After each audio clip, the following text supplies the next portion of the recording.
let's take a look at decision-making and organizational theory. As all organizations try to cope with the uncertainty of the external environment, they must develop decision-making processes.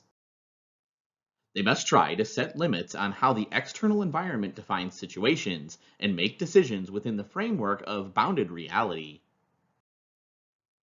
Bounded rationality is the notion that there are prescribed boundaries, controls, and upper and lower limits on decision-making abilities of individuals within organizations. This notion of bounded or limited rationality is so critical to the recent reshaping of organizational theory that it overlaps the incrementalist and mixed scanning approaches to decision-making. With the rise of so many new pressures on government decision-making, it seems clear that continuous learning models may be applicable to a greater extent than ever before. Empowerment of administrators and citizens means that policy and program preferences of many individuals and groups outside public agencies will become intermingled with those of agency personnel.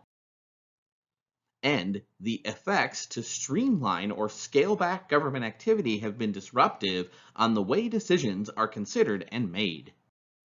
At the end of the day, without goal consensus, pure decision rationality is impossible